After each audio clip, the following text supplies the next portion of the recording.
Estamos gravando, vamos começar aqui já a liberar, tá bom, Quer Sol? liberar? Por favor. Bom encontro, bom último encontro para nós. Muito bom. Obrigada.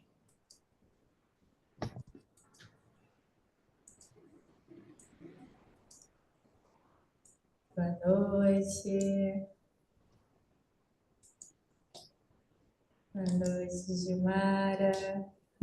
Boa noite, gente. Boa noite. As crianças se água muito. Coisas de Zoom, né, gente? Aqueles mic de praxe aberto. Boa noite, gente. Ok. Vamos lá, porque muita gente chega às vezes depois ou não vem. Então, vamos privilegiar sempre quem vem no horário, né? Para a gente começar. Hoje será o último encontro desse módulo, desse projeto, né? Eu queria só repetir a todas que estão aqui e a ideia, né, é fazer com que os orientandos, as orientandas do curso, do mestrado de arte da cena, eles façam essa prospecção, essa discussão pública, digamos assim, sobre o objeto que estão pesquisando, que estão escrevendo. E eu tive a felicidade de estar na orientação da Maíra e também do Daniel, né? E eu fiz a proposta, os dois aceitaram, eu fiquei muito feliz.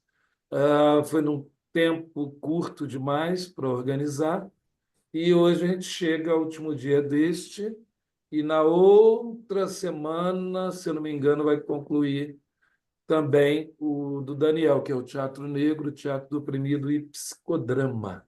Tá?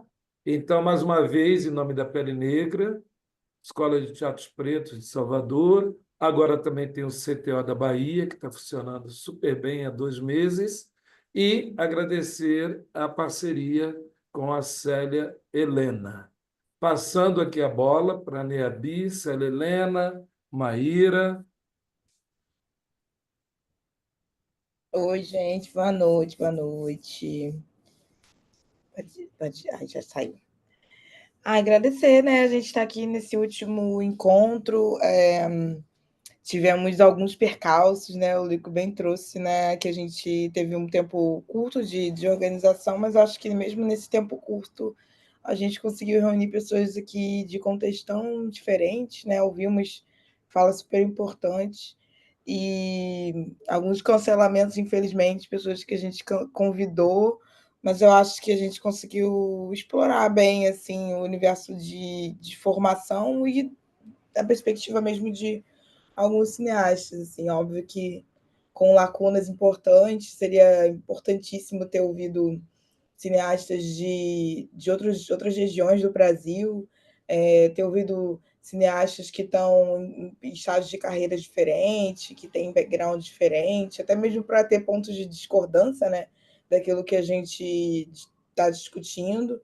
É, também ter cineastas trans, pessoas com deficiência, seria muito importante a gente ter essa troca, mas acaba sendo uma semeadura, né? Fica também um convite para a gente trocar mais com as pessoas que estão se formando junto com a gente, né? Essa é a verdade, que a gente admira, que a gente conhece, então espero que os diálogos continuem reverberando e que os poucos encontros que a gente teve aqui tenham possibilitado algumas pontes, especialmente entre vocês, mas também entre as pessoas que a gente ouviu. Fazendo um passeio rápido, assim, pelo que a gente já trocou, a gente fez esse breve panorama sobre como é a formação dos cineastas no Brasil, né?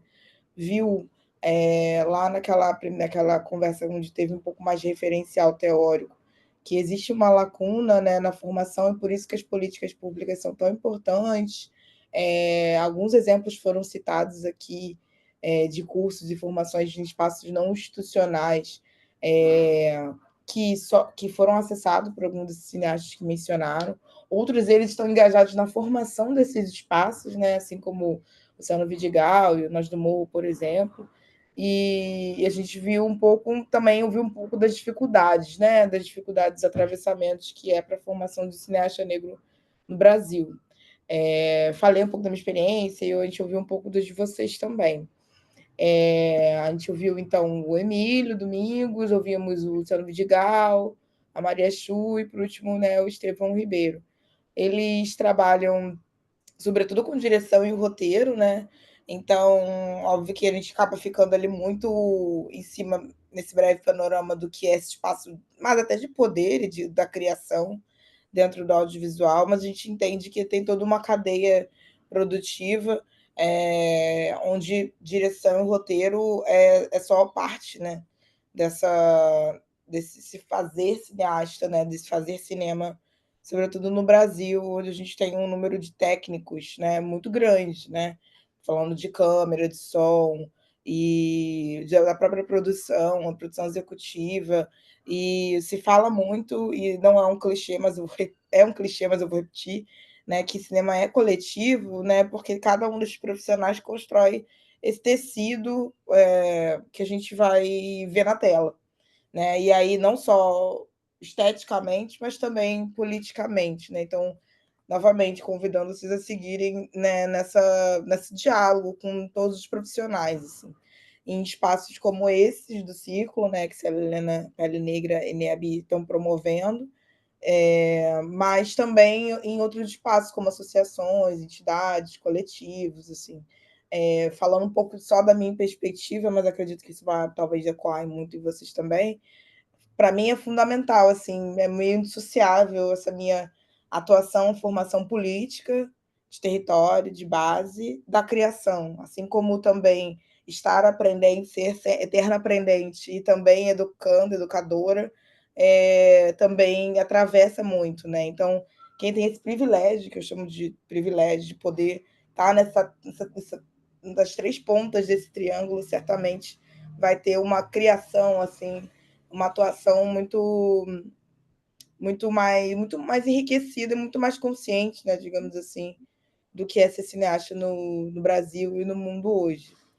E aí queria realmente assim que fosse uma troca, então eu trouxe algumas perguntas e provocações e gostaria de ouvir vocês.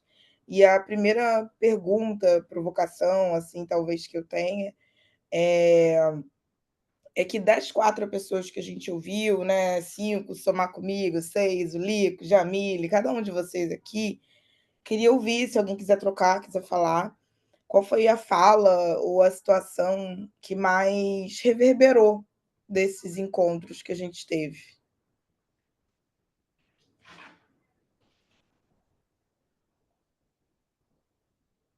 Aí tá todo mundo com Bom, aquela vou começar, puxar fila, já aqui também agradecendo muito, né? Aqui representando o mestrado, a coordenação do mestrado profissional em artes da cena, do Célia Helena, e dizer, Maíra, professor Lico, a Sol também, que realmente é como um TC, né? É como um TC, cada encontro aqui é como um TC. Então, você falou aí sobre o triângulo, eu tinha até mencionado para o Lico e a Sal antes de você chegar, né? Que esse acontecimento para mim é como uma pirâmide dessa conexão, o Lico como orientador de vocês e os convidados, né, participando também. A gente começou, né, com o Luciano Vidigal, o encontro, tivemos a Chu também. Cada participante, inclusive, a sua contribuição, Maíra, né, aqui para a gente trazendo estatística, trazendo parâmetros do qual a gente muitas vezes nem tem consciência no sentido de acesso, né, de como, aonde acessar essas informações também. Então, o Luciano Vidigal trouxe aqui uma perspectiva nova do cinema negro, né, desse lugar de a gente não vê uma bala perdida no filme, que é um contexto social onde acaba criando um estereótipo sobre nossos corpos, até nas narrativas, né? Então, eu acho que a gente está entrando em um momento muito especial no sentido de vamos falar das nossas narrativas a partir das nossas construções também, né?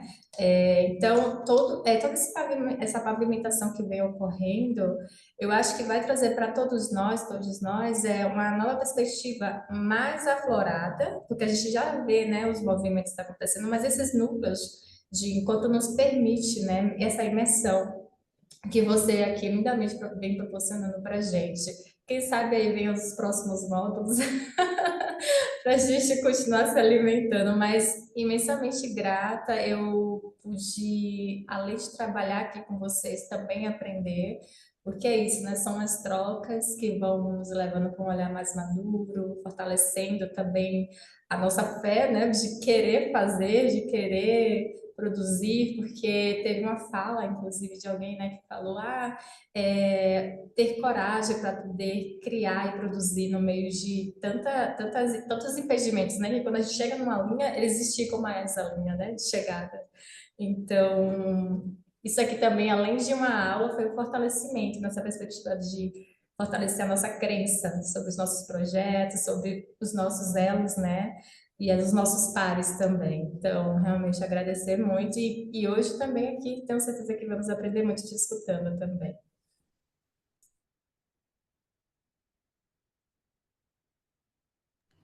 Eu colei no chat a pergunta que eu fiz, que algumas pessoas foram chegando enquanto a Jamila estava falando. E é isso, eu queria dar esses minutinhos para ouvir vocês. Então, mais alguém?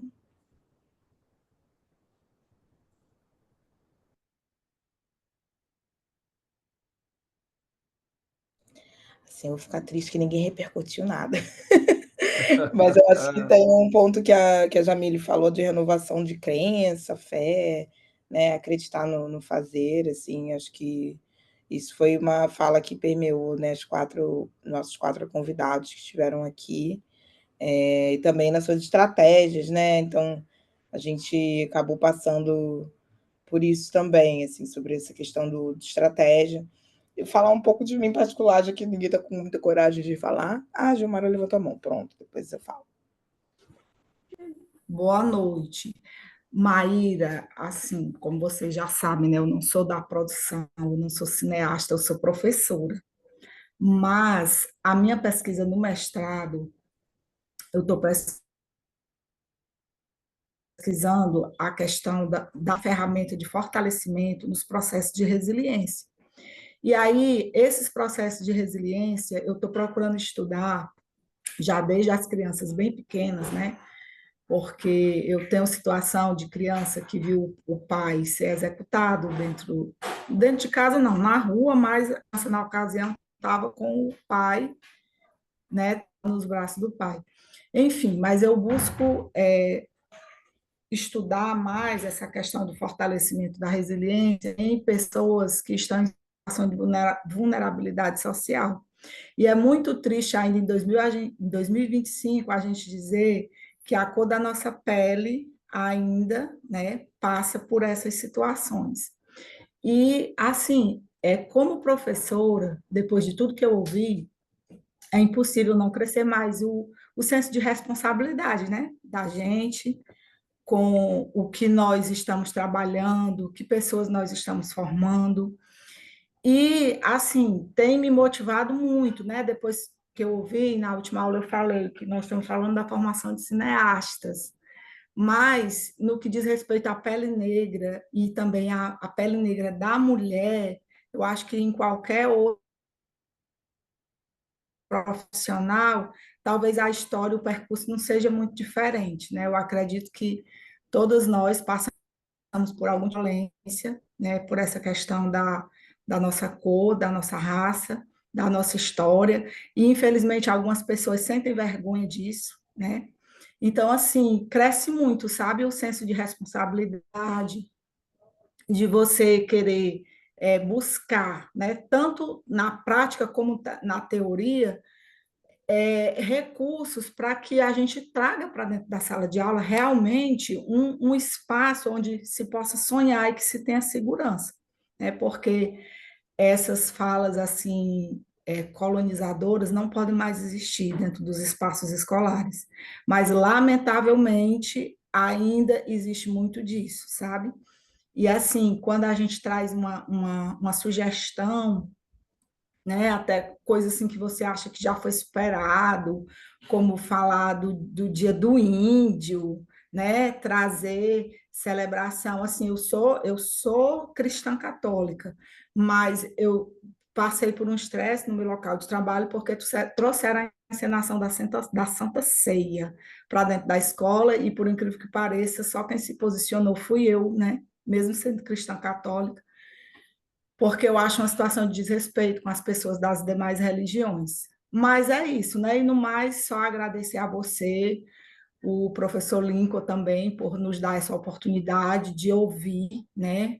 Ouvir o que vocês estão pesquisando, entender esse outro lado. Quando a gente vê o filme na televisão, na Globoplay, é tão bonitinho, tudo perfeitinho, e a gente não sabe o que de fato está por trás, né? A luta de vocês enquanto cineasta. Então, assim, não é muita coisa, mas eu quero ser uma gotinha nesse oceano, né? E aqui, do meu jeito, eu estou tentando trazer a diferença e estou tentando também, né, me melhorar, né? Em primeiro lugar, e tentar levar alguma coisa mais significativa, né, para essas crianças. E, no mais, querida, muita boa sorte, felicidade, né? Daqui você tem uma fã já, viu? De carteirinha. E, no mais, só agradecer mesmo, viu? Boa noite, turma. Obrigada, Gilmar. Com a professora também, obrigado pelo seu relato. É uma luta, né, em sala de aula. Ana Carolina? Carol. Carol, Gente, eu tô. falhou seu microfone. Acho que você mutou, fechou o microfone. E tá aberto o microfone dela, acho que é a internet. Será que A sol caiu? também tá caindo direto. Nos ouve, Ana? Acho que ela caiu. Mas ela aparece para mim ainda a letra A aqui. Ó, acho que agora vai. Ela conseguiu montar Ela um. está ouvindo a gente que não está te ouvindo. Eu vou no chat aqui. Está usando o fone de ouvido, Carol? Ó, ela abriu o mic agora. Gente, o Zoom está tentando silenciar a mulher negra. Depois você fala. Se quiser escrever também aqui para compartilhar com a gente, Ela te escreveu que agradece. depois fala. Que depois, quando voltar a internet, ou deve ser a internet que está com conexão estranha. Aí você abre o mic e fala. Estava falando um pouco antes da Gilmara levantar a mão, nem da Carol levantar a mão, que tem enfim, óbvio, várias me tocaram assim em particular, mas teve um momento que o Emílio falou que ele ficou desencantado, desacreditado da academia, né? Que ele se formou inicialmente, a formação dele não é em cinema, mas ele trabalhava com pesquisa para audiovisual, já tinha feito algumas produções, e ele só volta, né, anos depois, já depois como cineasta, para fazer o mestrado, né, na UF, por conta de não só do maior fluxo de pessoas negras dentro daquele espaço e suscitando mais debates, né, mas também por uma segurança também na sua própria trajetória, né? Então ele volta num outro lugar, né? Então como que o espaço se torna violento, né? Um espaço de formação se tornou violento, mesmo para profissionais que têm aí uma carreira já extensa, consolidada, né? E foi uma que me tocou muito, assim, em particular, porque também para mim, dado momento, eu falei não faz sentido continuar buscando uma formação institucional, até porque os pontos de cultura, os laboratórios, as residências, as formações, né, em coletivos, também eu me sentia muito nutrida. Né? Então, por que voltar, né, para o espaço da academia? Por que insistir no espaço da academia? Né? Acho que fica também uma pergunta para quem está numa trajetória acadêmica, se acha mais acadêmico, né? No sentido de querer fazer mestrado, doutorado, pós-doutorado, enfim, cursos de extensão, a gente sempre fica se debatendo ali por que insistir nessa estrutura, né? Porque ficar tentando abrir frestas com nossos corpos, né? Então, quando o Emílio menciona isso, ele que para mim é uma grande referência, eu fico, por um lado, me sinto conectada e falo, nossa, alguém com uma trajetória tão brilhante que se sente como eu, mas por outro lado bem triste, né? Que você fica, poxa, a UF, que é uma das universidades de referência em cinema, onde tem um dos primeiros cursos de cinema e primeiras pós-graduações em cinema, assim, conceito CAPES alto, segue expulsando, né, as pessoas daquele território, né? Então, acho que isso acabou sendo um argumento, inclusive, que infelizmente fortalece a minha tese, né? Acho que a gente precisa construir outros espaços de formação, assim, foi uma que me tocou muito, assim, nessa troca. E aí eu comecei a construir, e vou compartilhar a tela com vocês. Deixa eu só tirar aqui, que eu estou com muitas coisas abertas. Todo mundo está familiarizado ou já usou, ou, enfim, se não tiver alguma dificuldade também, a gente pode ir trocando, o Canva, que é esse quadro, tipo, a gente faz um... Ah, a Carol voltou, se ela vai conseguir falar. Vou compartilhar aqui, e aí a gente vai trocando junto se alguém tiver alguma questão. Eu vou mandar para vocês pelo chat um link. E aí vocês vão entrar nesse link.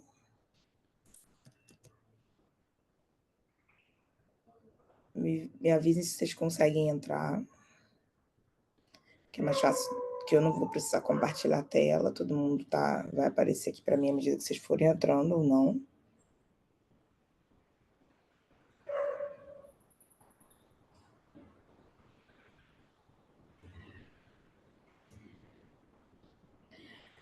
Tem uma galera aqui, né? A gente vai focar nesse primeiro aqui, ó, mapa das encruzes, que eu selecionei. E aí, usando o post-it, aqui do lado tem uma ferramenta onde você consegue colar post-its, tá vendo? Amarelinho, aqui vermelhinho. E aí, ao fim desses caminhos que estão aqui, gostaria que vocês respondessem assim, tipo, pode ser brevemente, pode ser com uma palavra, pode ser com uma frase, pode até ser com imagem, se vocês quiserem colar. Um caminho na trajetória de vocês que parecia fechado e se abriu. E aí eu falo na formação de vocês enquanto artistas, educadores, pesquisadores, né? Algo que parecia que estava lá, mas que não, por algum motivo não esteve mais. Aí vocês podem colar e preencher dentro desses post-its aqui. É só clicar em cima do quadradinho ou botar outro e escrever dentro.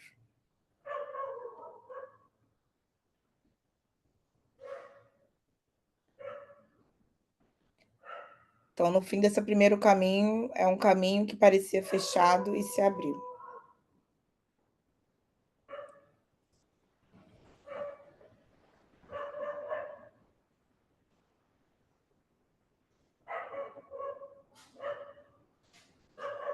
Se alguém tiver alguma questão, dificuldade de mexer na ferramenta, pode falar comigo, que eu vou orientando aqui se precisar.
E eu tô vendo que tem algumas. A letra fica muito pequenininha, né? A Sueli tá falando aqui, mas é porque tem que aumentar lá embaixo, no zoom, tem tipo uma régua lá embaixo que dá para você aumentar. Deixa eu compartilhar a tela com vocês, que aí eu vou mostrar.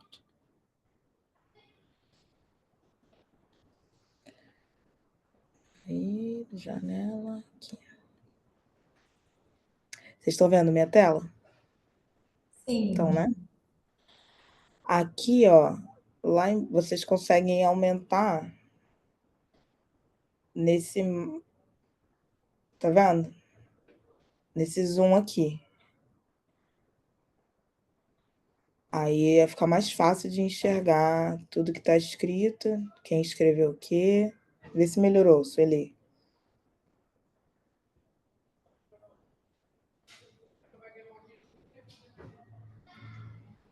E para pegar essas caixinhas, só vem aqui em elementos e adicionar.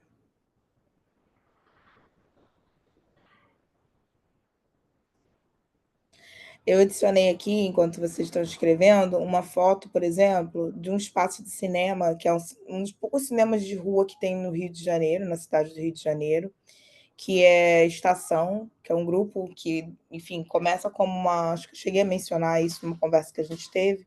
Começa como um coletivo, um grupo de cineastas recém-formados, de produção, fica na zona sul do Rio de Janeiro, e depois, obviamente, por questões financeiras, né, ele cede parte da sua sociedade para um grande grupo de cinema, e ele fica, enfim, como eu disse, numa região do Rio de Janeiro muito afastada, né, das periferias do Rio de Janeiro, né, do Zona Norte, Zona Oeste, e mesmo para quem mora no centro, dependendo do contexto, é um lugar assim inacessível. E a primeira vez que eu fui nesse cinema, eu já tinha para lá de 30 anos, assim. E mesmo não sendo uma pessoa que eu posso considerar classe média baixa ou classe baixa, né, C e D, né, era um lugar assim meio proibido para mim, né? E hoje eu me sinto menos desconfortável, né, ao estar nesses espaços, mas acesso a partir do momento que começo a me entender enquanto cineasta, enquanto roteirista. E aí os grandes festivais, como o Festival do Rio, utilizam dessas salas, né, cursos que são ofertados às vezes de graça, e por ser uma região, né, um espaço geográfico onde a maioria das pessoas não transita, determinadas classes não transita, mesmo os cursos de graça não atingia essas pessoas. Então, foi um espaço que, para mim, durante muito tempo pareceu fechado, ainda parece em muita medida, mas que vem se mostrando mais aberto a partir do momento que eu faço abrir, né? Que eu arrombo essa porta, digamos assim, né? Então, trago aqui também, porque boa parte do cinema nacional não entra no circuito comercial, ou quando entra, entra na primeira semana, segunda semana já está saindo.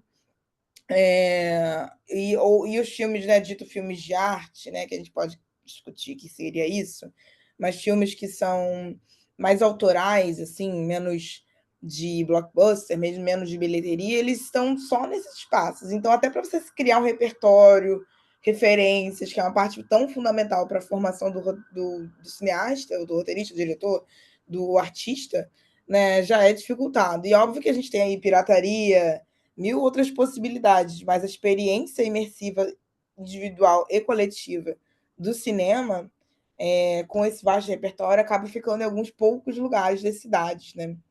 Então, por isso que eu colei aqui essa foto também, assim, vocês pensarem nas cidades de vocês, nos estados de vocês, no contexto de vocês, se não tem outros grupos estação, né, também, como um caminho que parecia fechado e que se abriu ou que pode se abrir, né? E aí eu coloquei a universidade de pós-graduação, como eu compartilhei, né? Aí, Vitória, você quer falar o que você botou aqui, comentar um pouquinho? Oi. Eu vou aproveitar para juntar um pouco as coisas, eu acho, com também os comentários das pessoas que foram convidadas, que eu acho que, assim, apesar de ter feito a graduação em cinema, eu acho que foi me aproximar do cinema negro que me fez me sentir em casa, assim, justamente não estar longe do que eu coloquei aqui, desses contextos de pensar e fazer audiovisual, que eu só via com os mesmos formatos, com os mesmos grupos, as mesmas pessoas que eu via fazendo audiovisual. Mas a partir do momento que eu vi o cinema negro, assim, eu lembro que o primeiro contato que eu tive foi exatamente no curso do Zósimo, que foi oferecido à distância em 2020, eu acho. Que foi o tipo de contato que eu tive que realmente me abriu a porta, assim, de entender que tinha outras formas de fazer, tem outras formas de criar, e que também esses convidados comentaram com a gente, assim, como eles foram abrindo caminho mesmo na foice, de abrindo espaços e criando, né? Eu acho que essa coletividade do cinema negro também é muito singular por isso, de realmente trazer e de criar dos nossos, assim, trazer os nossos. Então, eu acho que esses contextos, essas falas também dos cineastas de criar, como tu falaste, estratégias, de trazer outras formas de fazer o caminho que a Chu chegou a comentar também sobre como ela foi percorrendo a carreira dela, né, construindo a carreira dela. Então, também que o primeiro convidado falou sobre o território, também de como o território importa nisso. Então, acho que tudo isso acaba se agregando nessa forma de fazer cinema. Que eu acho que o cinema negro, para mim, ter esse caminho foi esse contato, né, foi essa virada assim, nesse meu caminho. Entender melhor, assim, de abrir um outro mundo mesmo. Meu microfone tá ligado. O próprio cinema, no caso, né, foi um caminho que parecia fechado, se abriu no momento que você conhece cinema negro, né? Felipe? Oi, boa noite. Não, é que você estava falando sobre o Estações, por coincidência, eu fui lá ontem, e eu moro em Jacarepaguá, então eu tive que fazer uma sessão 9 horas da noite em homenagem à Cinédia. Então você tem que passar a cidade inteira para chegar em Botafogo, e aí para voltar de lá para Jacarepaguá, chega em casa 1 hora da manhã para ver um filme que só vai passar lá uma vez e nunca mais você vai poder ver, porque ele não passa em nenhum outro lugar. Nem no Cine Guadalupe, que de vez em quando passava alguma coisa diferente também por causa do Festival do Rio, mas é um lugar afastado de tudo, mas que passa basicamente tudo que alguém que estuda cinema quer ver. Super, né? Enfim, a gente sabe que o Rio de Janeiro é uma cidade extremamente cara para transporte, né? O metrô é caríssimo, faz um trajeto curto, né? A gente tem poucas linhas de ônibus, assim, propositalmente não conectando essa região onde está esse cinema, né? Que eu estou mencionando aqui, né? Então, de fato, é um espaço, um caminho parece fechado e está fechado mesmo, em muita medida, né? Seguindo aqui no nosso mapa das encruzas, o nosso próximo caminho a refletir sobre seria mais um espaço ou uma pessoa que ensinou você fora da instituição, né? Eu vou até colar aqui já o que a Vitória mencionou, né? Por exemplo, o espaço, o Centro Afro-Carioca, né? Na verdade, que é o promotor do Encontro Cinema Negro,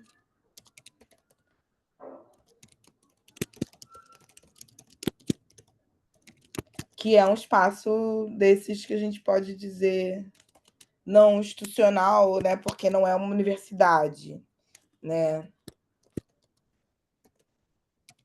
Mas não necessariamente não tem processos e procedimentos como esse. Eu queria convidar vocês a trazer um espaço ou uma pessoa que ensinou vocês fora da instituição.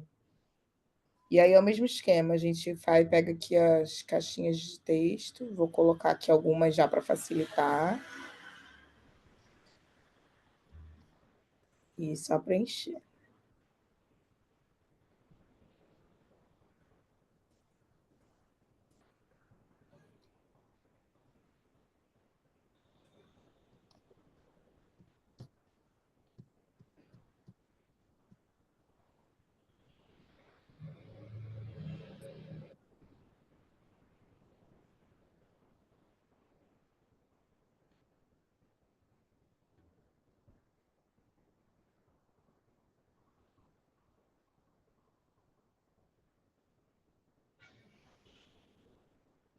E não precisa ser necessariamente uma pessoa de cinema, né? Pode ser uma pessoa das artes, pode ser uma pessoa da família, pode ser uma pessoa ou uma instituição, né, que Por exemplo, a Gilmara comentou, né, que é católica, e eu, durante muito tempo, fui criada, né, como a grande maioria dos brasileiros, dentro de espaços católicos, assim, né, como a própria igreja.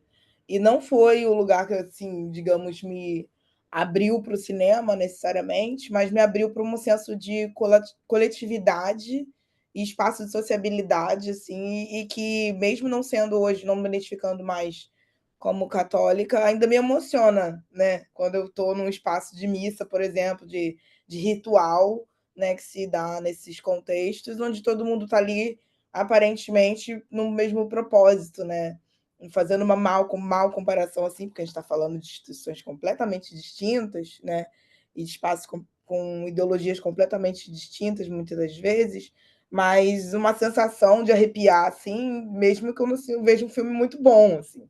Quando eu estou vendo todo mundo rindo pra caramba de um filme ou chorando junto, né? Então, a Igreja Católica, não a igreja, a instituição, né? Com a Santíssima Trindade, etc. Mas aquele espaço foi um espaço que me sensibilizou para isso, para esse senso de pertencimento coletivo, de sensibilidade aberta no coletivo, né? Digamos assim, que eu acho que o cinema também é fundamental. Então, quando eu pergunto aqui, tipo, um espaço, uma pessoa que nos ensinou fora da instituição, eu poderia dizer também, em alguma medida, que é a própria Igreja Católica, assim.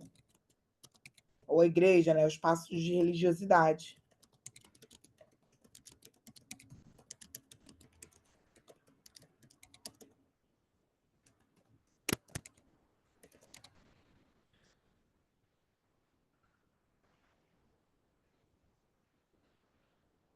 E aí tem um comentário aqui que a Carol fez isso agora, você está com o microfone funcionando, será? Queria que você comentasse um pouquinho, você falou Eu do baixo. mudei para o celular. Agora foi. Foi. Eu ia falar aquela hora, né, sobre o que ficou, assim, para mim dos encontros, né? E não foi necessariamente, assim, uma fala específica, mas o encontro com a Maria Chu foi muito emocionante, assim, a forma que ela trouxe a história dela, num sentido de que ela foi mudando tudo que ela estava fazendo, né? A cada 10 anos, vamos botar assim, que ela passou, né? Ela não teve medo de realizar o desejo que ela tinha de mudar, de fazer o que ela queria, de transformar a escrita dela, de sair de professora para dramaturga e depois para roteirista, né? Ela foi se renovando muito, a coragem dela foi se renovando muito dentro do que ela queria, assim, e isso ficou muito para mim, assim, porque no audiovisual, às vezes a gente tem, por ser independente, né, a gente tem que adquirir várias habilidades diferentes dentro do que a gente se propõe a fazer, e essa coragem, assim, de ir se renovando foi muito inspirador, assim, de ouvir da parte dela. E foi isso, assim, que mais ficou para mim. Eu queria que você comentasse, você botou aqui que um espaço, uma pessoa que te ensinou fora da instituição, você mencionou a Baixada Cine, a Daiana de Souza e a igreja.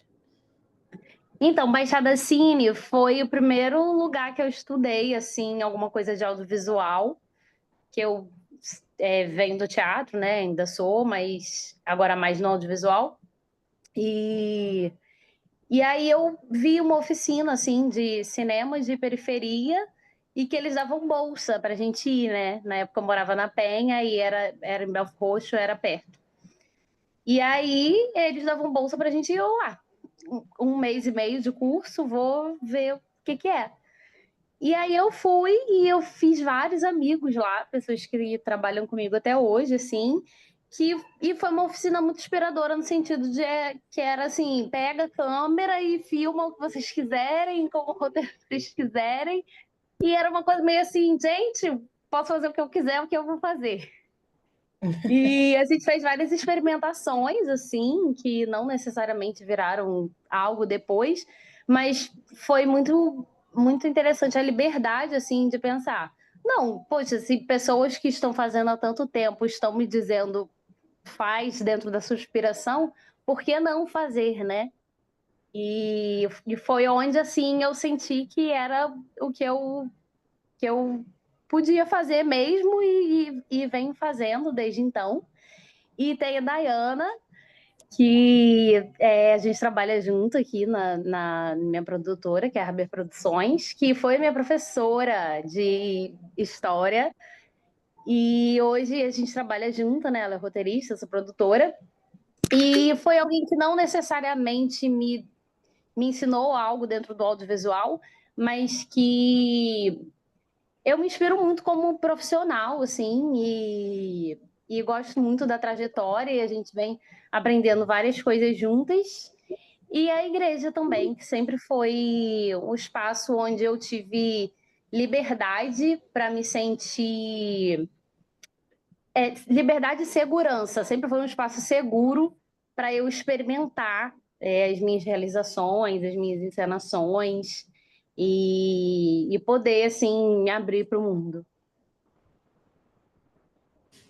Domini comentou aqui o grupo artístico que desenvolvi durante o ensino médio. Não sei se Domini está aí, se queria Oi, eu tô aqui comentar. sim.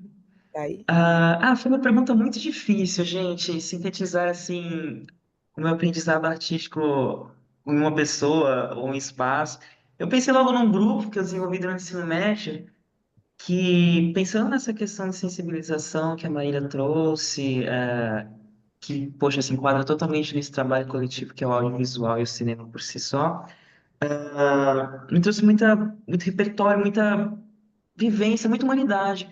Foi um grupo que eu criei com alguns colegas da minha sala no terceiro ano do ensino médio, que a gente deu oficinas, sabe, mini aulinhas, com pessoas do sexto ao terceiro, até o terceiro ano, eu dei aula para colegas meus, envolvendo teatro, dança, pintura, cinema, enfim. Eu fiquei mais no teatro e no cinema, e para mim foi muito marcante, porque como eram muitas salas, mais de 70 pessoas, e foi muito chocante até para mim, menino de 17 anos na época, ahn, tive um público totalmente variado, sabe?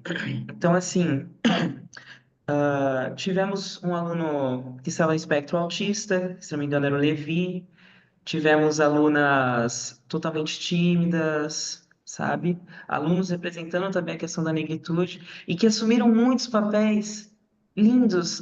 Uma coisa que me marcou assim extremamente, que eu levo até hoje comigo, foi especificamente o Levi, que nas primeiras aulas ele era muito fechado mesmo, né? E rolaram comentários extremamente até preconceituosos por parte das outras crianças, por ele estar no espectro do autismo, né? Mas ao desenrolar de todos os processos das aulas, ele se desenvolveu e soltou de uma maneira que choramos, né? Éramos 5 tutores, entre aspas, e nos emocionamos porque a gente conseguiu ver essa possibilidade transformadora da arte em vários meios, né? Em várias pessoas, esse poder dela. E, enfim, acho que é isso. Obrigada por compartilhar. Qual cidade, estado mesmo que você é? Eu sou de Caieiras, em São Paulo. Uma cidade bem pequenininha. Pequenininha entre aspas, né? E era lá que você criou. Isso, foi lá no meu colégio. Caieiras. Isso, deixa eu colocar Anota para aqui. mim. Ai, perfeito. Tá? Não, e alguém comentou meu avô, mas eu não sei quem é. O avô de quem? Queria ouvir isso aí. Oi, sou eu, Felipe. É que Ele. eu tô aparecendo como ouriço ali. Não, é porque o meu avô ele veio para o Rio com 18 anos, analfabeto ainda, e ele entra pro exército e começa a aprender a ler lá, isso na década de 20, 30. E por algum motivo ele começa também a gostar de ópera e cinema. E até hoje eu não sei como ele começou, porque acho que não. Talvez na rádio, né? Provavelmente, que era o que ele gostava. E aí, quando começou a ter VHS, ele foi um dos primeiros a ter um VHS em Vaz Lobo, né? Onde ele morava. Ele gravava para as pessoas programas de televisão e ele começou a gravar muito filme. Ele gravava todos os filmes que passavam na TV Cultura, passavam na Futura, tudo ele gravava e deixava registrado. Ele tinha um livro que ele produziu numerando cada fita dele. E ele começou, quando eu nasci, ele começou a cuidar de mim quando minha mãe trabalhava, né? E ele me mostrava as fitas, principalmente de ópera. Ele tentou fazer eu gostar de ópera de todo jeito, mas não conseguiu. Eu odiava. Então ele começou a passar filme.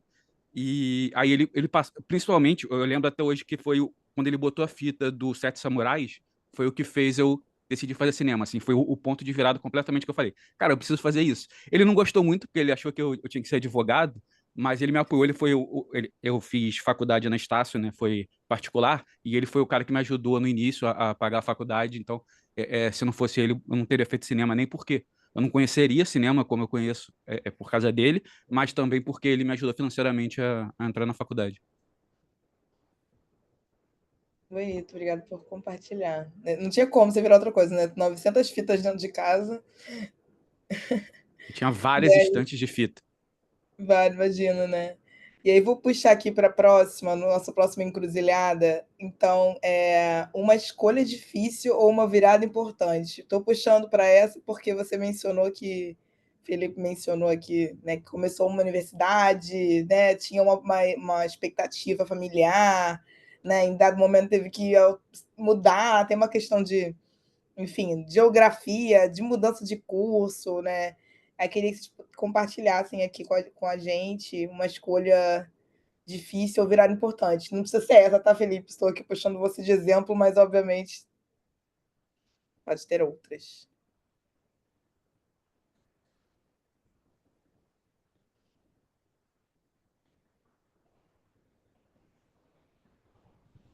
E aí, né, a própria Carol mencionou sobre a Maria Chu, né, dessa reinvenção dela de trajetória aí, em vários momentos, né? E ao mesmo tempo em que ela fez uma inversão de trajetória, mudança de rota, ela não deixou de ser nenhuma das coisas que ela faz, né? Não deixou de ser professora, não deixou de ser dramaturga para teatro, não deixou de ser mãe, né? Se a gente puder pensar também como uma constituição, formação, atuação quase profissional também, né? Ela não fez escolhas difíceis de largar emprego público e tudo mais, mas não deixou de ser nada, né?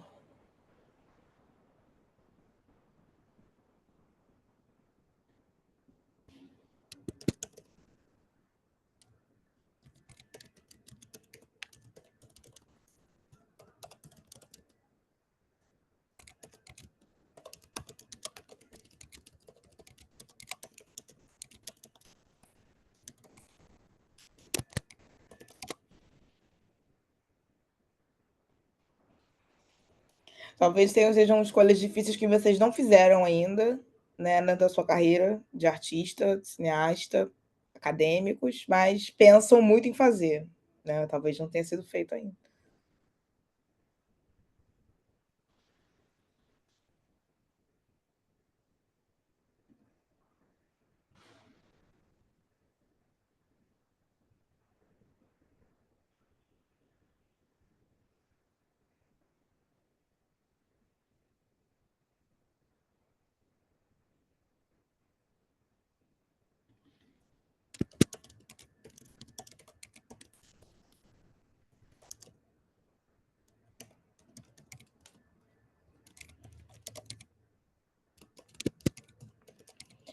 Aí eu vou participando junto com vocês. Assim, tem uma virada que para mim foi importante, que eu acho que é uma virada muito importante, sobretudo para pessoas negras, pessoas que estão fora dessa hegemonia, né, e do centro, que é se afirmar artista.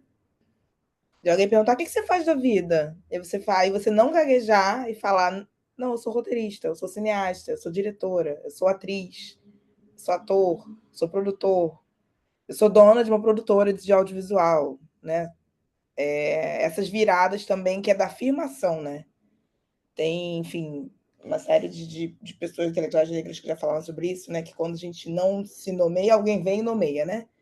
E então é mais fácil, às vezes, a gente se tocar que a gente é determinada pessoa, ou coisa, ou função, se alguém vira para você e fala: não, você não é aquela roteirista, você fala, eu sou, se a pessoa me reconheceu, talvez eu possa ser. Então, isso também acaba sendo um ponto de virada, né? Novamente citando a Chu, em alguns momentos ela foi provocada a entrar numa função específica que ela não tinha background. Você quer escrever essa peça de teatro? Eu? Como assim? Ela precisou se afirmar, né? Então, mais do que a coragem de fazer, foi também dizer, sou dramaturga. Acho que isso é um ponto de virada que a gente encontra muito nas nossas encruzilhadas aí. Aí eu, enfim, menciono isso. Assim como ela também sair do serviço público para investir na carreira, né? E aí veja aqui, tipo, a Carol falou mudar de cidade, né? A gente está falando do audiovisual muito centralizado, de sudestino, mas mesmo no sudeste, né, Carol, que é da sua região, a gente tem cidades que são centrais, tipo Rio, São Paulo, e as periferias dessas cidades, né? É a necessidade de mudar de cidade para fazer cinema, né? Então, o cinema é feito em São Paulo, o cinema é feito no Rio de Janeiro, né? O cinema é feito, sei lá, em Belém, o cinema é feito em Contagem, aí onde tem filmes de plástico, né? André Novaes, Gabriel Martins, Maurílio, enfim, a Filmes de Plástico é uma produtora de Minas Gerais que não está no centro de Minas Gerais, né? E foi pré-selecionado aí como nosso concorrente ao Oscar, né? Mudar de cidade acaba sendo uma virada, né? Entender, Felipe, né? Entender que o meu interesse em cinema era acadêmico e de pesquisa e não relacionado à produção, né? Porque às vezes você vai seguir uma carreira de cineasta ou de cinema que não é ser diretor, que é o que as pessoas também esperam. Que você dirige seus filmes, seja cinema independente. Eu sou roteirista e eu não tenho nenhum filme independente.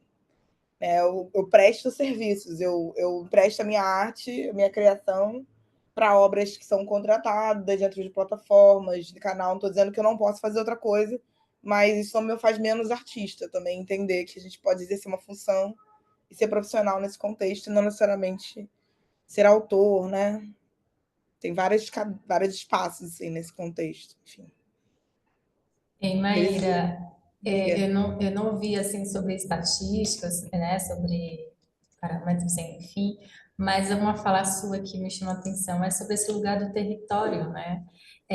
Eu acho e sinto, percebo, através, né, dessas conexões que a gente faz, de amigos que conheço o André Novaes também, e aí um exemplo que você traz sobre a filme de plástico, até o seu olhar, que é importante você contribuir aqui com a gente, que você tem uma bagagem, uma experiência muito ampla para dar esse parâmetro para a gente de repente. Mas tem uma crescente, né, Maíra, sobre esse lugar do território, de falar do seu próprio território, porque havia mais deslocamento de pessoas para o Sudeste, como exemplo, né?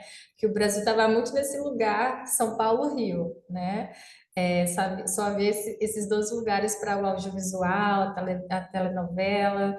Então, eu percebo assim uma transformação dentro do cinema nesse lugar de vamos falar a partir também dos nossos territórios.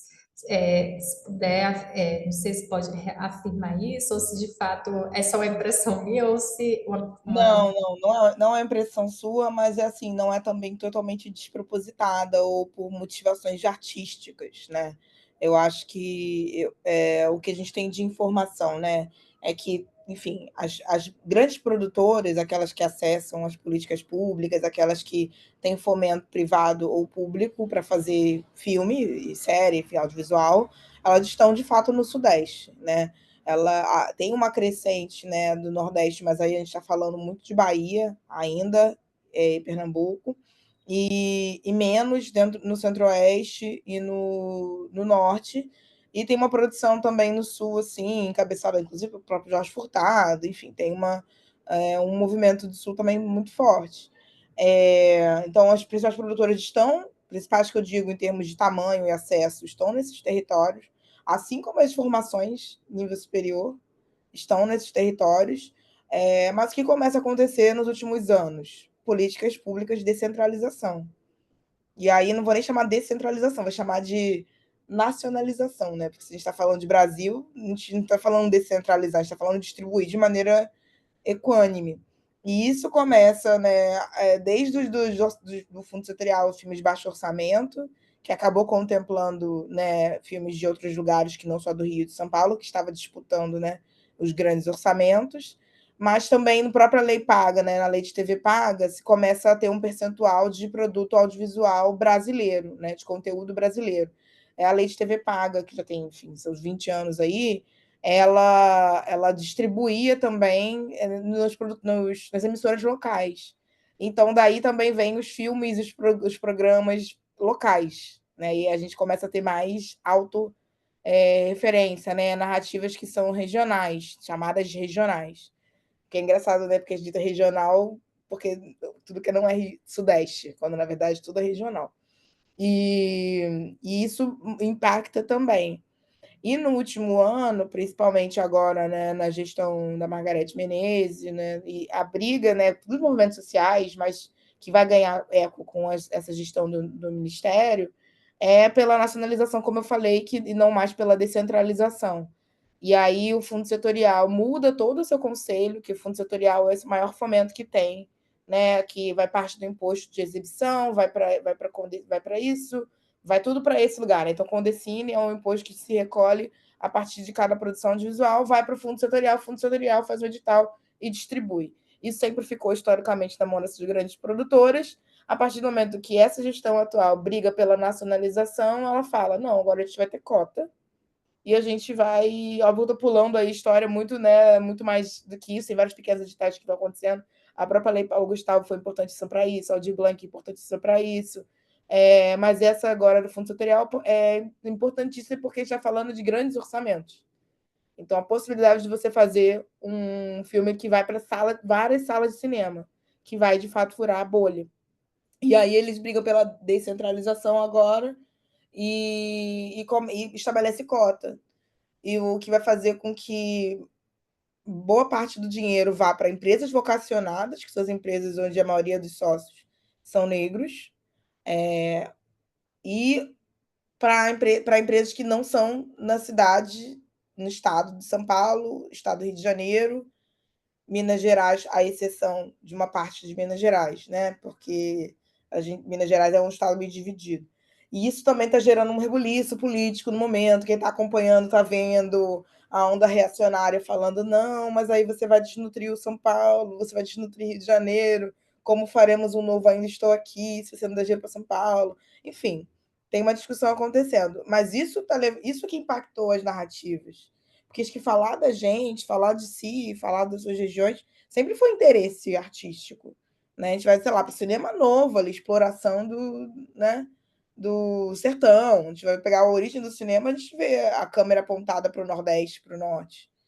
Mas a criação, o dinheiro ficar no lugar, isso muda a partir das políticas públicas que vão se mudando nessa gestão. Governo Lula 1 e 2, Dilma, e agora Lula 3.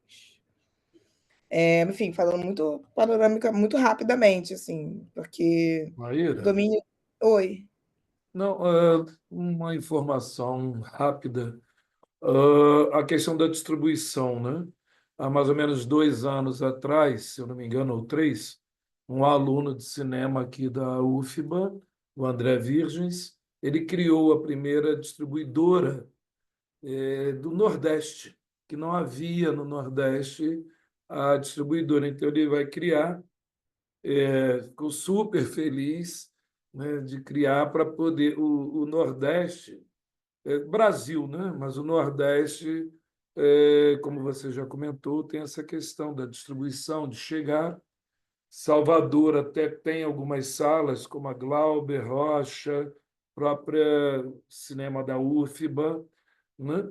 Mas é sempre bem complexo a ideia da distribuição, em especial do cinema negro, apesar de ter uma produção forte, né? O próprio Aldre Anunciação, Lázaro Ramos, entre outras pessoas, o pessoal do Bando também grava bastante aqui, né? Aqui em Salvador e nos arredores, mas a questão da distribuição ela ainda é É um gargalo. um grande gargalo, e o André, um parceiro, um grande amigo, ele arriscou tudo e criou essa distribuidora, né, aqui para o Nordeste. E está indo, aos Sim. poucos está A conseguindo. própria produtora, né, que eu falei, mencionei em filme de plástico, né, na verdade, o mesmo grupo, né, criou também uma distribuidora chamada Malute para distribuir o filme mais recente do André Novais, que é o Dia que Eu Te Conheci, que foi um dos nacionais recentes com uma das maiores bilheterias, e aí não estou fazendo recorte racial, assim, ele de fato tem uma excelente bilheteria. É, por esse motivo, porque também tem um outro gargalo que a Ancine fala que o dinheiro que ela destina para a distribuição não pode ir para a mesma empresa que faz a produção, o que obriga o cinema negro, né, a ter acesso, cinema de maneira geral, a ter a produtora que faz o filme, dirige, escreve, produz, e a distribuidora, ou seja, o dinheiro não pode ir para a mesma empresa. Isso, por um lado, né, é excelente, porque você não centraliza a verba e você promove a mais geração de emprego e uma industrialização mesmo do nosso audiovisual.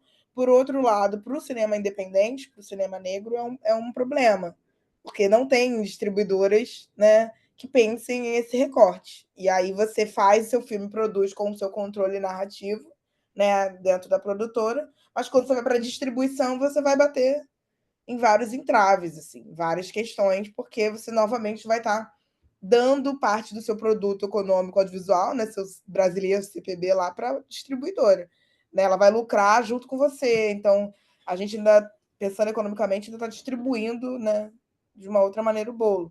E aí algumas dessas produtores, né, como esse exemplo que você trouxe, Lico, estão montando sua própria distribuidora, assim, como uma forma de furar a bolha.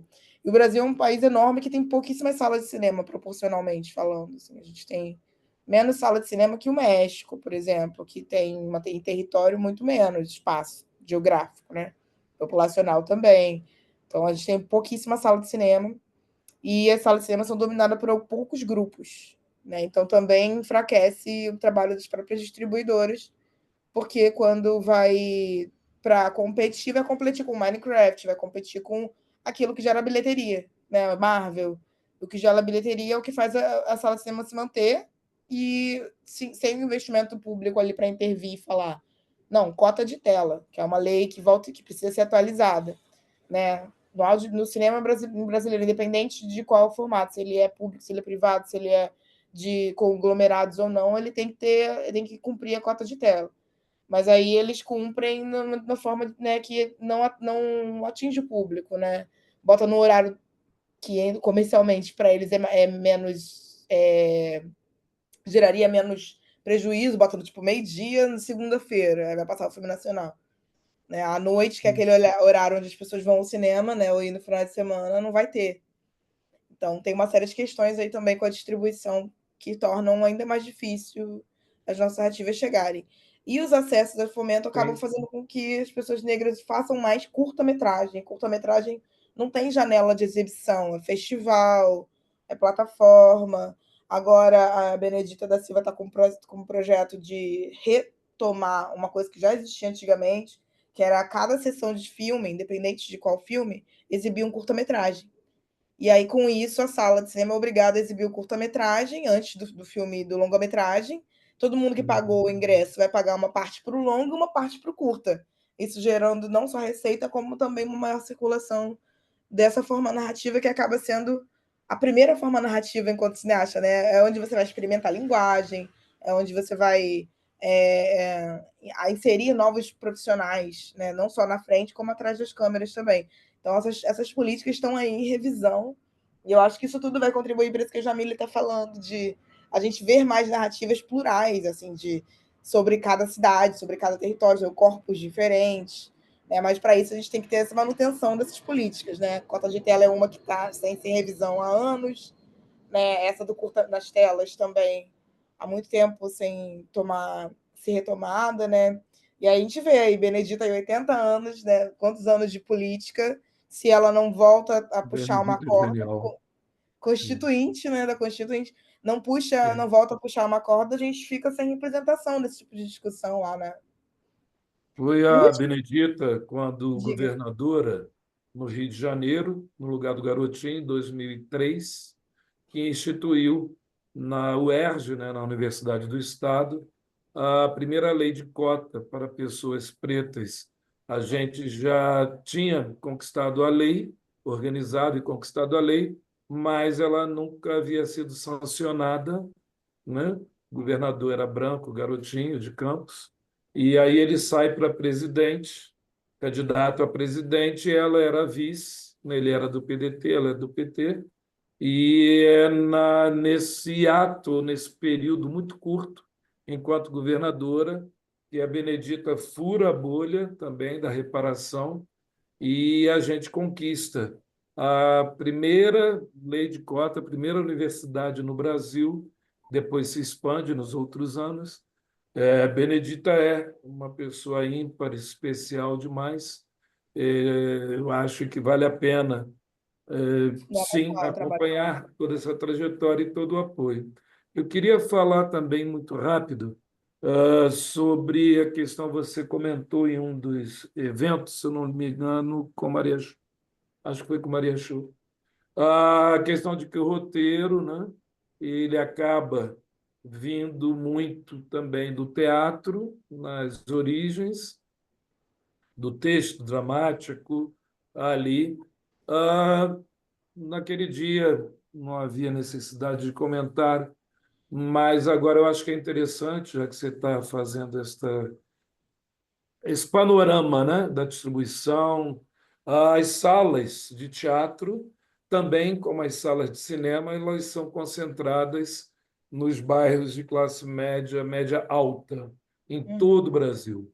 O número de salas, a última vez que eu tinha visto pela Funarte, eram 650, 700, no máximo no Brasil, e nós somos mais de 6.000 municípios. Então, ou seja, a maioria dos municípios no país não possui um único espaço de teatro, né? Acredito também que o número das salas de exibição para cinema esteja um pouco por aí. Mesmo em São Se não Paulo, me engano, né, acho que é em que torno a de gente tem, 4.000 no Brasil inteiro. pois é, mesmo São Paulo, que tem 320 salas de teatro, o número de salas de cinemas também não atinge, né, toda a área aqui. E fica muito também concentrado, por exemplo, cine de arte. É o Bela Vista, ali na Augusto Espaço Petrobras, Consolação, ou seja, fica muito restrito àquela área, né, para as pessoas assistirem outros filmes que fora dos shopping center. E, por último, a questão do público, né? Era uma questão que eu queria também que vocês puderem falar um pouco. No caso do teatro, eu venho acompanhando há algum tempo, teatro que a gente chama de teatro negro, eu, com a Anissagé, com outras pessoas, a gente, inclusive, desenvolveu, né? É, tipo uma escola, um observatório do teatro negro. E o público, tanto Rio, São Paulo, Belo Horizonte, Salvador, Recife e outras, ele ampliou muito, aumentou muito, e as produções também. E o teatro da periferia, né? Teatro preto, ele vai forte para as periferias, para o pessoal da Maré, no Rio de Janeiro, pessoal aqui de Plataforma, em Salvador, toda a periferia de São Paulo, e atinge, e chega a atingir, então, o público que a gente entende que deva ver, ter acesso ao teatro negro, ao teatro que fala dessa maioria, hoje no Brasil, 52% da população. No caso do cinema, há ou está acontecendo esse boom de público. Você acompanha em números o público negro, tá? Que eu estou falando, o público negro, Eu nas não sei se salas tem um como o estudo ainda, teatro. Lico, tipo, de um recorte racial do público, assim, ou seja, quantas pessoas, dentro de um público X, de um filme X, quantas pessoas eram negras assistindo o filme, ou seja, quantas pessoas compraram o ingresso. Eu não sei se tem isso, até porque eu não acredito que esses dados são coletáveis, assim, né? Quando a gente compra ingresso e tudo mais. Acho que talvez por amostragem, eu teria que dar uma pesquisada, ver se tem alguma coisa nesse sentido. Tem alguns sobre festival, né, em grandes festivais de cinema, como que é o público, como é essa divisão. Mesmo assim, isso é muito recente. Tipo, por exemplo, esses festivais que você compra credencial e vê vários filmes, né? Então, por ali, como credencial sem fazer todo um cadastro, tem alguns dados, inclusive dados étnico-raciais, assim. Mas a maioria não tem essa informação. Então, é muito incipiente esse dado. O que a gente tem é tipo que dos filmes, por exemplo, tem um estudo do GEMA, que é esse grupo de pesquisa da UERJ, que junto com o Ancine coletou dados sobre a produção audiovisual e viu que havia uma ausência total de pessoas negras na direção e no roteiro, mulheres, né? E que tinham poucos filmes de bilheteria dirigidos por homens negros que tinham tido que tinham chegado num número superior, acho que era 50 mil pessoas, se eu não me engano. Dentre eles estava, por exemplo, o filme do Lázaro Ramos, Medida Provisória, né, que foi um dos filmes mais vistos no ano de lançamento. É óbvio que a gente não pode dizer que porque é uma narrativa negra, dirigido, escrito, produzido por pessoa, nem digo produzido, mas escrito, dirigido por pessoa negra, que o público majoritariamente era negro. Essa conta a gente infere até para fortalecer o nosso argumento, né, de que o público negro movimenta a renda, né? Mas esse era um dos filmes mais vistos, como eu falei, do filme da Ana Novaes. Também foi um filme brasileiro muito visto, né? Também alavancado ali pelo movimento crescente do próprio Ainda Estou Aqui, já estava indo bem quando Ainda Estou Aqui ganha visibilidade, aumenta a visibilidade de todo o cinema nacional, e isso aumenta também. Mas acho que não tem um dado assim, muito específico sobre qual é o perfil desse público, né? A gente pode falar por observar, né, por ver. Mas aí a gente se depara com outras questões. Se o cinema, assim como o teatro, estão só nas regiões de classe média alta, e a gente sabe quem são as pessoas que têm acesso a esses territórios, a gente infere que, infelizmente, o público negro não é ainda o que vai fazer um filme negro a ganhar uma grande notoriedade econômica, digamos assim. Né? Mas aí eu estava conversando recentemente, fazendo um parênteses, né, com a diretora executiva de filmes da Warner. Esse filme recente que saiu do Ryan Coogler, que chama Pega os Pecadores, é um cineasta negro norte-americano. Ele dirigiu vários filmes blockbusters, tipo Pantera Negra. Ele recentemente dirigiu e tá ainda no cartaz esse filme chamado Os Pecadores. E aí a diretora executiva da Warner, uma mulher branca, né, que comanda como é o lançamento, contou que a estratégia de lançamento do filme foi invisibilizar a narrativa negra, apesar da gente saber que tem ali na tela Michael B. Jordan dobrado, são gêmeos, né? Tá ali na tela, né? A forma de marketing foi não dizer, não vender, não engrandecer aquela história como uma narrativa negra, e sim como um filme de terror, porque brasileiro gosta de muito de filmes de terror. E consome muito filme de terror. Vai ver Invocação do Mal 1, 2 e 3, Pânico, It, lota a sala de cinema para ver filme de terror. Mas aí a forma de vender esse filme, que tem camadas de interpretação narrativa sobre a historicidade negra mesmo, música negra, arte negra, escrita e dirigida por um diretor negro, super jovem, ainda que norte-americano, né? Enfim, a gente tem ainda uma hegemonia de Hollywood. Ele não foi vendido como um filme negro, que essa foi a estratégia de marketing para furar a bolha e lotar as salas de cinema e seguir na sala de cinema, competindo contra a própria Warner, porque a Warner estava lançando ao mesmo tempo Minecraft. Então, para conseguir atingir esse público, ainda não é estratégia de venda nem do audiovisual, televisão, streaming, muito menos de cinema, se reivindicar enquanto narrativa negra. Enfim, isso aí já gera toda uma discussão que a gente, enfim, leva para outro lugar. Eu tinha um outro ponto aqui da encruzilhada, mas esse link, ele está aberto. E se vocês puderem, quiserem, se sentirem à vontade, se vocês puderem compartilhar depois comigo, com a gente, né? Algo que você ainda quer, depois dessas conversas todas, e das formações pessoais, das atuações profissionais pessoais de vocês, algo que você ainda quer aprender, mas não sabe onde. E aí, se vocês quiserem depois preencher aqui nessa nossa encruzilhada, a ideia dessa encruzilhada é justamente entender assim, que nós somos feitos da própria encruzilhada, né? Nossa formação, nossa atuação profissional, ela não é a escolha de um caminho ou outro, né? Passou no avião bem na hora. Não é a escolha de um caminho ou de outro, né? Que ele é, de fato, se faz da encruza, né? Então, essa construção aqui coletiva é a nossa junção.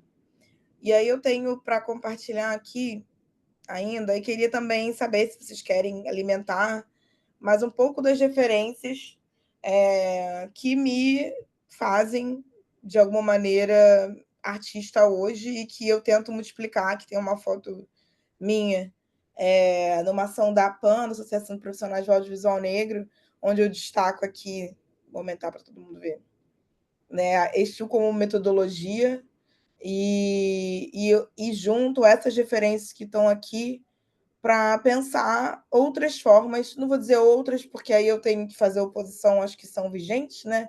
Mas para pensar formas de narrar, né? Esse livro aqui do Clive Ford, que é o Herói de Rosto Africano, ele faz uma análise de vários mitos africanos, como que se constrói a narrativa, então a própria estrutura narrativa, ele conta o mito para a gente, conta como se constrói essa narrativa e o que a gente tem de aprendizado, né?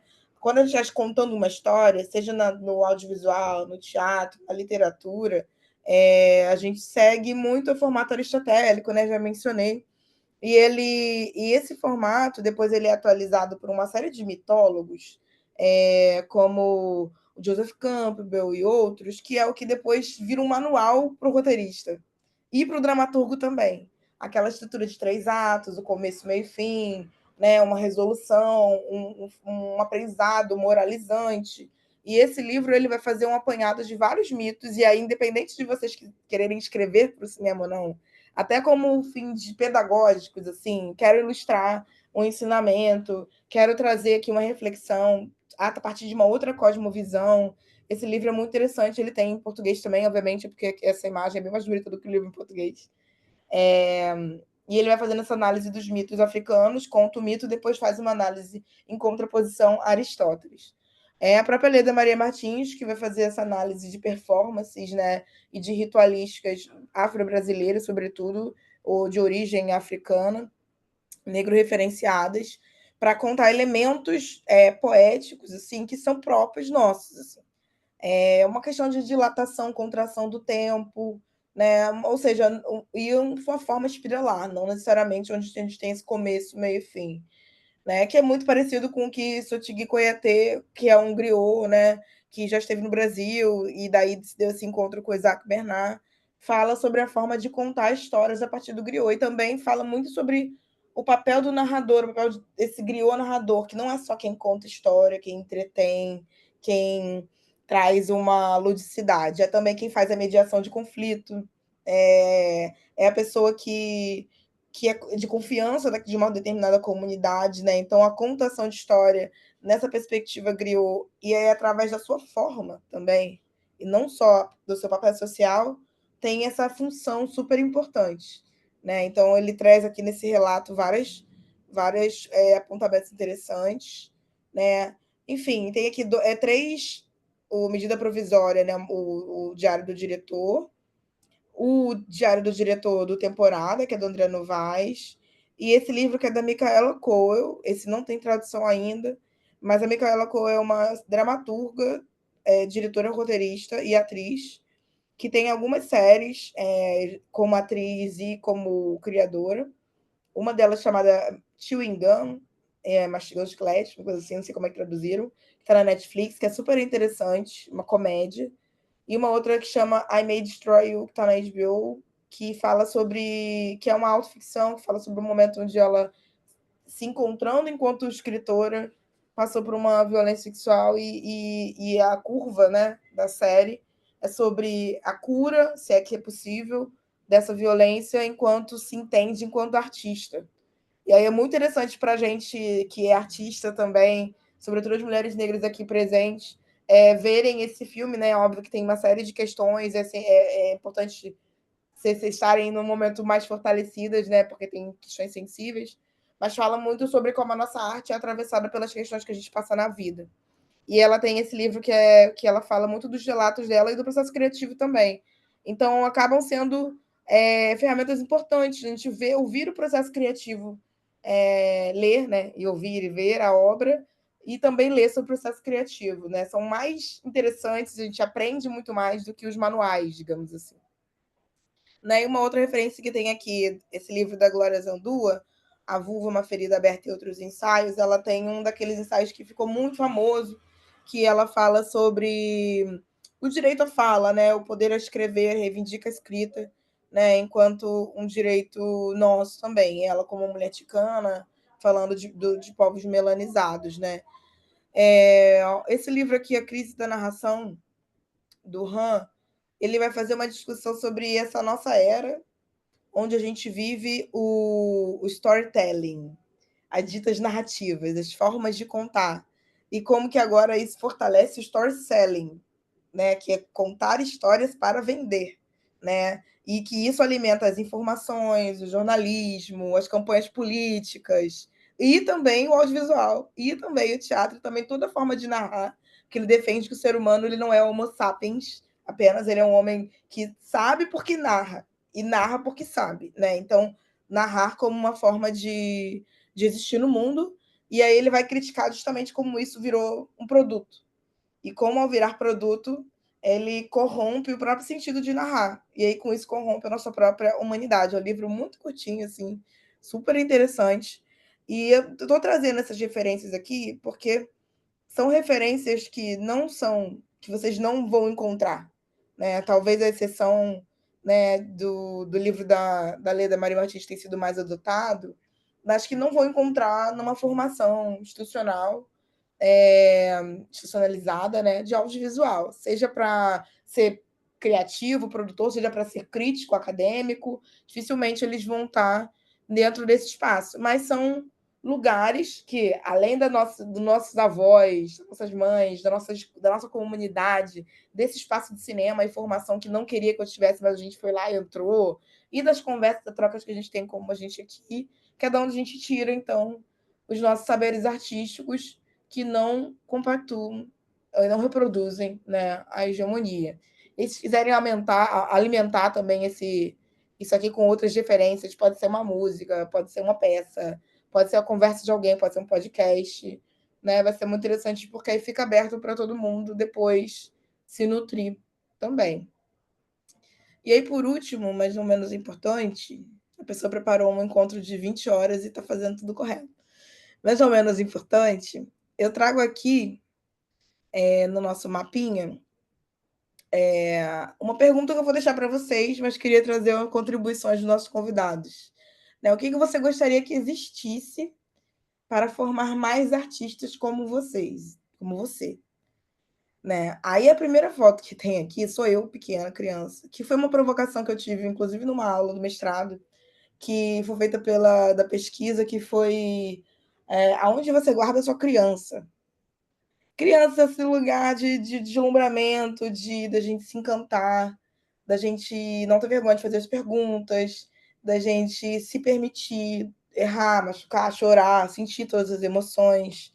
E eu acho que é o que, para a formação, né, no nosso processo de formação, é uma das coisas que talvez a gente se afaste e esqueça, e que eu gostaria, né, não só para mim, mas que para formar outros artistas, não só como eu, mas, pelo amor de Deus, que muito diferente de mim, inclusive, né, que a gente não esquecesse nossas crianças.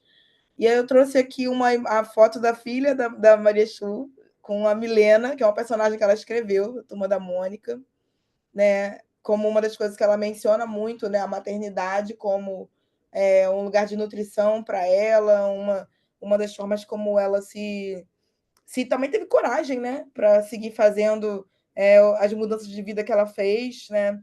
Então a filha dela certamente e a filha dela é uma artista, também é artista gráfica, desenha, enfim, maravilhosa. Essa foto é uma foto do Luciano Vidigal, ele tirou essa foto. Que é uma criança sentada na escada, e a gente vê aqui, né, o que imagina ser a polícia, né, num espaço de ocupação, invasão, enfim, numa disputa de território, né? E aí quis trazer o olhar dele, né, sobre a favela, que não é direcionar a câmera para aquela violência que está ali, mas para aquela criança que estava ali, né, que entende esse espaço como espaço dela que parece estar rindo, parece estar feliz ali, né? Parece estar sentindo à vontade, porque é a casa dela, né? Os intrusos estão ali. Então, ao escolher a câmera, né, ele escolhe focar na criança, né? E não, né, na polícia que está ali, como a gente já viu em todos os momentos. Então, para ele, em certa medida, o que a gente precisa para ser artista, né? A gente precisa saber para onde apontar nossa câmera, quais histórias que a gente vai contar, né? E a gente vê isso muito no filme dele, O Casa Branca. Ele trouxe aqui uma imagem do Emílio, né, com a Alice Brandão, né? Ele é um cara que tem escolhido continuamente contar histórias de nós, assim, né? A partir de narrativas não ficcionais, documentários, contar dos movimentos que nos compõem, né? Seja eles musicais, históricos, aí a gente tem o baile black, o samba, mas ele vai lançar agora, aliás, no festival que vai começar em São Paulo essa semana ou semana que vem, que chama Inedit, que é um de filmes documentais, um sobre o pagode anos 90. Então, ele está contando da nossa história, né? E ele escolher as nossas referências para se fazer, então, enquanto artista. Então, talvez falte na nossa formação, e é uma contribuição aqui dele também, as nossas referências, né? E trago aqui essa foto do Estevão, né, no momento brincante com as suas filhas que estão aqui atrás. Ele mencionou, né, que ele é pai de 2 meninas autistas e que ele escreve e cria muito personagens delas e a partir delas, né? Então, as nossas referências também estão do nosso lado, é também contar a história para pessoas que estão próximos, né? Que a nossa formação, as nossas formações possam contemplar, né, esse fazer que é para os nossos, né? Que é para a nossa família, né? E se manter alegre e vivo diante disso.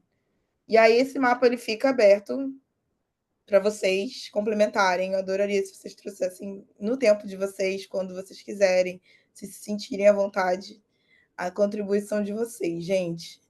Era isso que a gente tinha para compartilhar hoje. A gente estava, por causa do tempo, eu vim correndo aqui para o final para compartilhar. Estou bem feliz assim, com esse grupo que formou, vocês estarem, enfim, empolgados em conhecer mais, ainda que a gente tenha pincelado muito por cima e eu tenha trocado pouco, né? Mas fico feliz de ter semeado alguma coisa, espero que sim.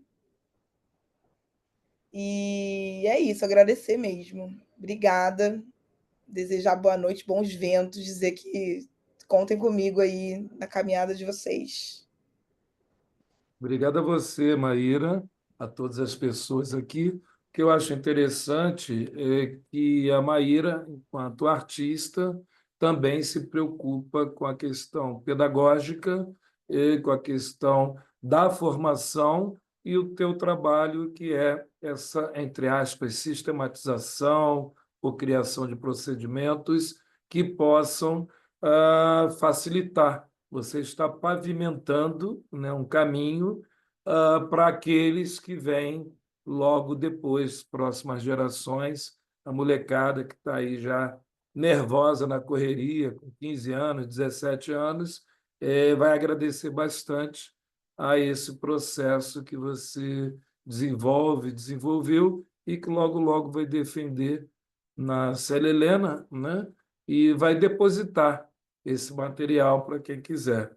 Eu tenho certeza que todas as pessoas aqui estão também, né, pensando como eu. E encerramos, né, esse módulo com gostinho de quero mais. Quem sabe lá à frente, agora a Maíra tem que terminar, qualificar, entregar o artigo. Ela sabe que o negócio está brabo, barril dobrado, é o que se Vai. fala em Salvador, né? Então, estava previsto para hoje também, porque tem um calendário mesmo, né? E a gente está parando. Então, estou muito feliz mesmo. E vamos nessa, galera. Passando aí para o encerramento também da galera da Série Helena, por favor, que a gente já passou alguns minutos do horário. Beijão e Murilo. Sim. Obrigada, ligo rapidamente também. Maíra, a Solange está com problema de internet, mas deixei aqui o recadinho dela no chat, tá bom? Em nome do NEAG, ela escreveu aqui. E dizer para você e a todos aqui, gente, que é uma honra, e eu falo isso pelo Helena, pela coordenação do mestrado, que é uma honra para a gente ter a Maíra como nossa discente aqui, que muito contribui no mestrado, né? E como o Lico falou, para deixar o seu legado aí para que a gente possa acessar e para os que vão vir também. Maíra, receba, né? A gente se autoafirmar, não é isso que você ensinou aqui para gente? Então é isso, Maíra, o seu trabalho é um trabalho de pavimentação mesmo, como o Lico bem disse. Então receba isso mesmo, porque é um espelhamento. Eu estou aqui do outro lado e me vejo empoderando a partir das suas falas também. Isso é muito importante para a gente. Então, você é muito importante aqui dentro do Célia Helena, da Fundação Intercultural. A gente tem uma honra de ter você aqui como nossa mestranda. Eu falo esse nome de toda a coordenação, tá? Receba mesmo. Agradeço ao professor Lico, a todos que vieram aqui, a todos os encontros que estiveram aqui contribuindo com a gente. E é isso, gente. Gratidão, tá bom? Tá, E e eu sobre os esqueci. certificados.